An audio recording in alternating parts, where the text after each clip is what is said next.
Très beau. Non plus.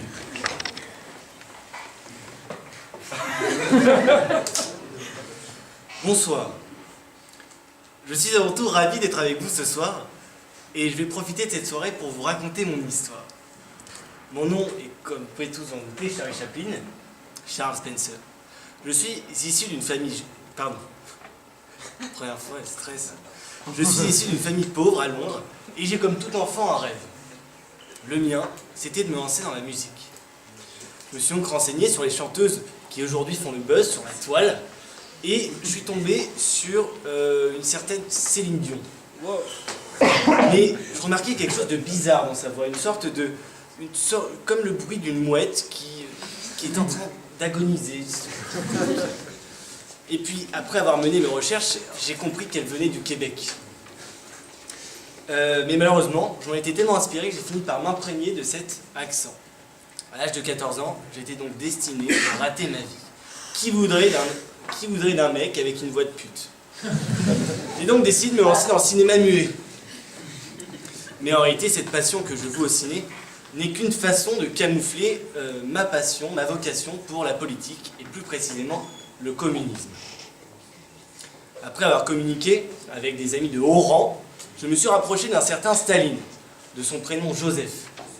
Joseph, c'est un nom juif ça. Oh toi, tu t'es fait couper le prépuce, déclara Rocco Siffredi. T'as tout compris mon frère, elle kiffe. Pour revenir à ce que je disais, après avoir révélé mes positions politiques, je me suis fait expulser des States. Mais je m'en foutais, je voulais persévérer dans cette idéologie. Je me suis donc lié d'amitié avec ce dictateur très famous qui m'a inculqué les bases du communisme. Il m'a appris à manier la canne, la faucille, le marteau, et m'a donné sa canne, en signe de reconnaissance. Malheureusement, l'histoire a oublié la canne, mais pas moi. Staline me répétait souvent, le travail rend libre. Je n'y crois pas. Je pense plutôt que la connaissance de l'homme est à la base de tout succès. Et quelle est la meilleure façon de cultiver cette soif de connaissance? Voyager, à la recherche d'expérience, de savoir et de pouvoir. Et c'est pour ça que j'ai abandonné la pensée soviétique et que je me suis recentré vers l'Afrique, qui était non seulement le plus grand producteur de bananes au monde, mais également une terre d'accueil à de nombreux dictateurs. Me voilà parti à destination de l'Afrique. Je fus très bien accueilli. On me proposa du sida, du jus de mangue et bien d'autres produits. Bravo.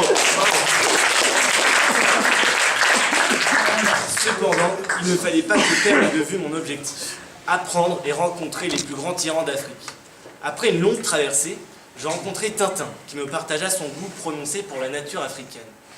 Et puis, aux portes de la Libye, on se quitta. Apparemment, il avait mieux à faire au Congo, me disait-il.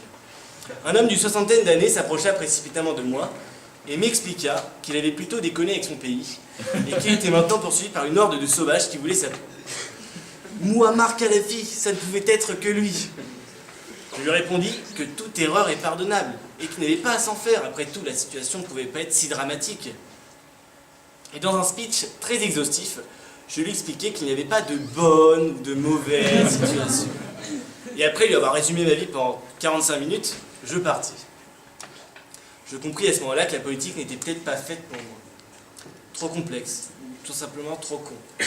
Le stress, la pression, les morts, les responsabilités, les certificats de décès à remplir. Moi, je suis plutôt quelqu'un de simple, candide, léger. Léger comme l'air. Après tout, il faut bien être léger pour voler. Et tiens, pourquoi pas dans une montgolfière?